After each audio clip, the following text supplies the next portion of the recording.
అందరికీ నమస్కారం. ఈరోజు కథ హిట్లర్ ఎపిసోడ్ 243 త్రీ కండిషన్స్.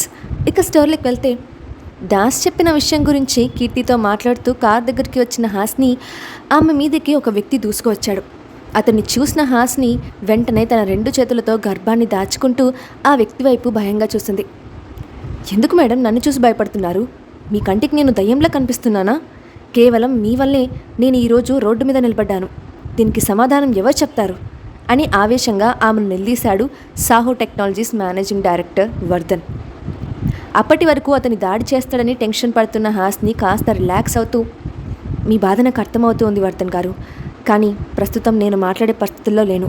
మనం తర్వాత మీట్ అవుదామా అని నెమ్మదిగా అడిగింది.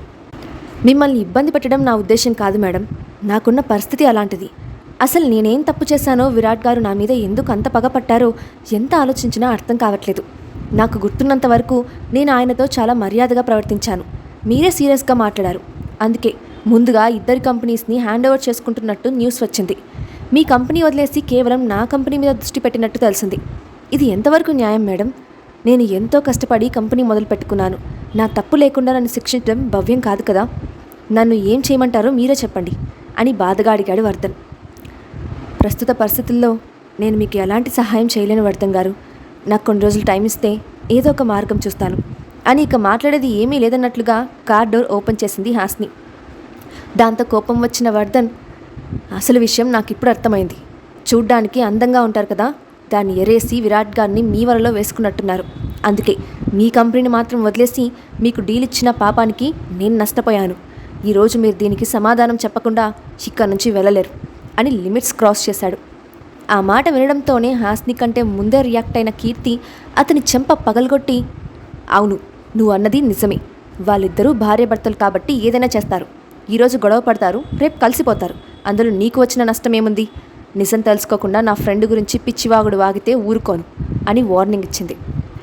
ఊహించని పరిణామానికి కంగుతిన్న వర్ధన్ దెబ్బ తగిలిన చెంప మీద చేయి వేసుకొని, మీరు నిజంగానే విరాట్ గారి వైఫా?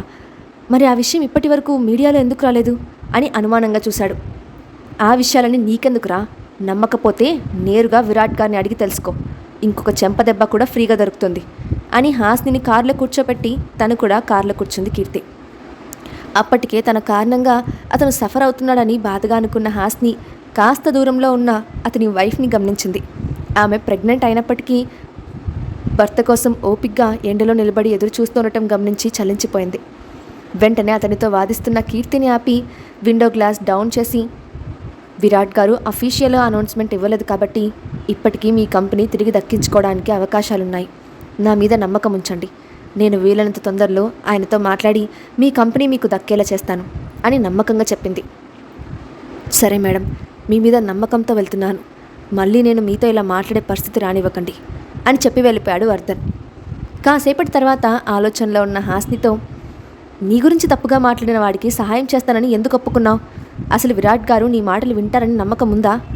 ఎందుకే కోరి సమస్యల్లో పడుతున్నావు అని కోప్పడింది కీర్తి. అతను చెప్పింది నిజమే కదా. నా మీద కోపంతోనే విరాట్ గారు అతన్ని కంపెనీ నుంచి లాగేసుకున్నారు. మరి సహాయం చేయడం కనీసం నా ధర్మం కదా. పైగా అతని వైఫ్ ఇప్పుడు ప్రెగ్నెంట్. నా కారణంగా వాళ్ళు రోడ్డున పడే పరిస్థితి వచ్చింది. భవిష్యత్తులో కడుపులో బిడ్డని ఎలా పోషిస్తారు? ఆ పసిబిడ్డ ఉసురు తగలడం అంత మంచిది కాదు. అందుకే విరాట్ గారితో మాట్లాడతానని చెప్పాను అని ఎక్స్ప్లెనేషన్ ఇచ్చింది హాస్ని. కొన్నిసార్లు అతి మంచితనం కూడా కొత్త చిక్కుల్లో పడేస్తుంది బేబీ. ఎవరికైనా సహాయం చేసే ముందు నీకు రిస్క్ లేకుండా చూసుకో. ఎందుకంటే నువ్వు బాధపడితే నేను తట్టుకోలేను అని బాధగా చెప్పి సైలెంట్ అయిపోయింది కీర్తి. ఆ రోజు సాయంత్రం భోజనం చేసి ల్యాండ్లో వాకింగ్ చేస్తూ సాహో టెక్నాలజీస్ గురించి విరాట్తో ఏ విధంగా మాట్లాడాలో ఆలోచనలో పడింది హాస్ని. అతను తన విషయంలో చూపించే ఓవర్ పొసిసివ్నెస్ గుర్తుకొచ్చి ఒక్క క్షణం భయపడింది. ఆ విషయం గురించి మాట్లాడితే మళ్ళీ ఇద్దరి మధ్య గొడవ జరగడం కన్ఫర్మ్ అని అర్థం చేసుకున్నప్పటికీ వెనకడుగు వేయాలనుకోలేదు. కాసేపటికి ఒక నిర్ణయానికి వచ్చిన హాస్ని, ఇప్పటికే చాలా ఆలస్యమైంది. ఈ సమయంలో నాకు ప్రాపర్ రెస్ట్ అవసరం. ఇంకా లేట్ చేస్తే కడుపులో ఉన్న బేబీకి మంచిది కాదు అని తనకు తాను చెప్పుకొని నిదానంగా లోపలికి నడిచింది. మరుసటి రోజు ఉదయం ఆఫీస్కి రెడీ అవుతున్న ఆమెకు మహేంద్రవర్మ నుంచి కాల్ వచ్చింది. కానీ ఆమె ప్రస్తుత పరిస్థితుల్లో అతనితో మాట్లాడడం మంచిది కాదని భావించి కాల్ కట్ చేసింది. అయితే అదంతా యాదృచ్ఛికంగా జరిగిందని భావించిన మహేంద్రవర్మ ఆమెకు మళ్ళీ కాల్ చేశాడు. అప్పుడు కూడా అదే సమాధానం రావడంతో ఎందుకని నా కాల్ కట్ చేస్తోంది, నాతో మాట్లాడటం ఇష్టం లేదా, లేక నన్ను అవాయిడ్ చేస్తోందా అని ఆలోచనలో పడ్డాడు.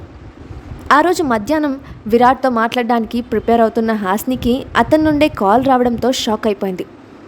ఓ గాడ్, ఈయనకి నేనెందుకు గుర్తొచ్చానో, మళ్ళీ ఏమైనా కొత్త తలనొప్పి వస్తుందా, అసలు ప్యాలెస్ నుంచి వచ్చేసిన తర్వాత నన్ను సరిగ్గా పట్టించుకునేదే లేదు, మొన్న కూడా యాదృచ్ఛికంగా నన్ను చూసి థ్యాంక్స్ చెప్పే పంకతో నా పర్స్ ఖాళీ చేశారు, ఇప్పుడు నా నెత్తి మీద ఎలాంటి ప్రమాదం తెచ్చి పెడతారో అని కంగారుగా అనుకుంటూ కాల్ అటెండ్ చేసింది.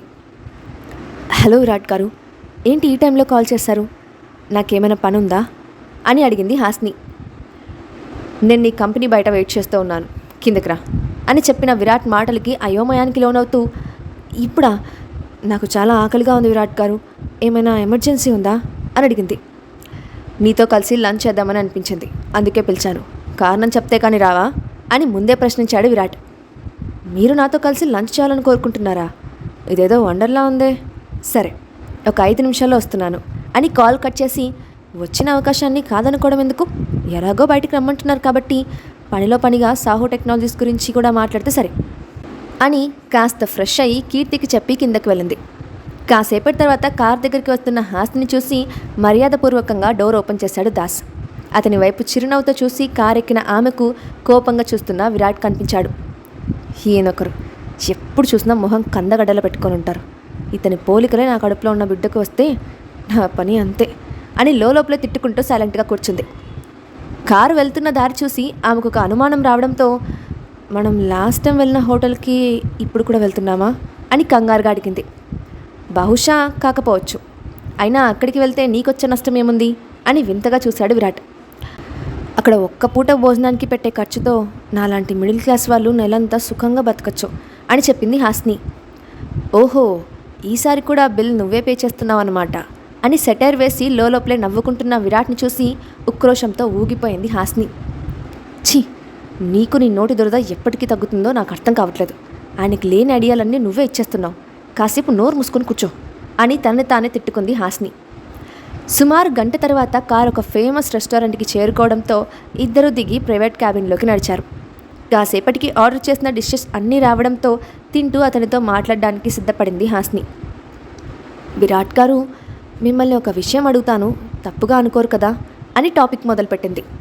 ఆమె అడగటం ఆలస్యం. ఇప్పుడు నువ్వు చేసిన పిచ్చి పని ఏంటో అని వెంటనే అడిగాడు విరాట్. అంటే ఏంటని మీ ఉద్దేశం, ప్రతిసారి ఏదో ఒకటి చేసి మిమ్మల్ని మళ్ళీ అడుగుతానన్నా, మీ కంటికి నేను ఎలా కనిపిస్తున్నాను అని కోపంగా అడిగింది హాస్ని. అచ్చు కోతిలా కనిపిస్తున్నావు, నీకేమైనా డౌట్ ఉందా అని రివర్స్ ఇచ్చాడు విరాట్. ఆ మాటకి ఇరిటేట్ అవుతూ, నేను కాదు మీరే కోతి, మీ ఫ్యామిలీ అంతా కోతులు, అందరూ జూ నుంచి తప్పిపోయి వచ్చారు అని గట్టిగా అరిచింది. అయితే నేను కోతి అన్నమాట, అయితే నా భార్య అయినా నువ్వు కోతివే అవుతావు, డౌట్ ఉంటే ఎవరినైనా అడిగి కన్ఫర్మ్ చేసుకో అని కూల్గా చెప్పాడు విరాట్. ప్రతిసారి నన్ను టీస్ చేస్తూనే ఉంటారా, మీ వల్ల అసలు విషయం డైవర్ట్ అయిపోతుంది, దయచేసి నేను చెప్పేది ప్రశాంతంగా విని ఒక నిర్ణయానికి రండి అని రిక్వెస్ట్ చేసింది. ఆమె అన్నిసార్లు అడుగుతుందంటే ఏదో ముఖ్యమైన విషయమని అర్థం చేసుకున్న విరాట్ చెప్పమన్నట్లు తలూపాడు. దాంతో ధైర్యం తెచ్చుకొని, మీరు సాహో టెక్నాలజీస్ ఎందుకు స్వాధీనం చేసుకోవాలనుకున్నారో నాకు తెలియదు, కానీ ఆ రోజు హోటల్లో తప్పు ఎవరిదైనా ఉంది అంటే అది నాది మాత్రమే, అనవసరంగా అమాయకుడిని శిక్షించడం ఎందుకు, కొంచెం పాజిటివ్గా ఆలోచించి వదిలేస్తారా అని రిక్వెస్ట్ చేసింది హాస్ని. ఆ విషయం మాట్లాడడానికి ఇక్కడికి వచ్చావా, నీ మీద ఇప్పుడిప్పుడే వస్తున్న పాజిటివ్ ఇంప్రెషన్ క్షణాల్లో పోగొట్టుకుంటావు, నీకెంత ధైర్యం ఉంటే నా ముందే పరాయి మొగాడి గురించి మాట్లాడతావు అని సీరియస్ అయ్యాడు విరాట్. అయ్యో, మీరు నా గురించి తప్పుగా అర్థం చేసుకుంటున్నారు విరాట్ గారు, నేను ఆ కంపెనీని వదిలేయమని అడిగింది అతని మీద జాలితో కాదు, అతని వైఫ్ ఇప్పుడు 6 months ప్రెగ్నెంట్, 6వ నెల, పెద్దవాళ్ళ తప్పుకి కడుపులో ఉన్న బేబీ బలి అవ్వడం ఎంతవరకు సమంజసం, కేవలం ఆమెను దృష్టిలో పెట్టుకొని మాత్రమే మిమ్మల్ని రిక్వెస్ట్ చేస్తున్నాను, నేను చెప్పిన విషయాన్ని నమ్మాల్సిన అవసరం లేదు, మీరే ఎంక్వైరీ చేయించుకొని నిజమని తెలిస్తేనే నా రిక్వెస్ట్ ఒప్పుకోండి అని నెమ్మదిగా అర్థమయ్యే విధంగా చెప్పింది. నువ్వు చెప్పిందని నిజమని తెలిసిన తర్వాతే అతని కంపెనీని వదలాలో లేదో ఆలోచిస్తాను, అందులో ఏమాత్రం అబద్ధం ఉందని తెలిసినా నీకు పనిష్మెంట్ తప్పదు అని హెచ్చరించారు విరాట్. నేను చెప్పిన మాట నిజమని మీరు ఎప్పుడు నమ్మారు కనుక ప్రతిసారి అనుమానమే కదా, మీ దృష్టిలో నేను ఎప్పటికీ తక్కువగానే కనిపిస్తాను, తప్పుగానే కనిపిస్తాను. అదేంటో నా దౌర్భాగ్యం, ఎవరి కోసం ఆరాటపడుతున్నానో వాళ్ళ వల్లే అనుమానాలకు గురవుతున్నాను. ఆ బాధ భరించలేకే కదా ప్యాలెస్ నుండి వచ్చేశాను. మీకు నచ్చినట్టు చేయండి, కానీ అమాయకులను శిక్షించకండి. అది మనకు మంచిది కాదు అని బాధగా చెప్పింది హాస్ని. నేను నిన్ను ప్యాలెస్ నుంచి వెళ్ళిపోమ్మని చెప్పానా?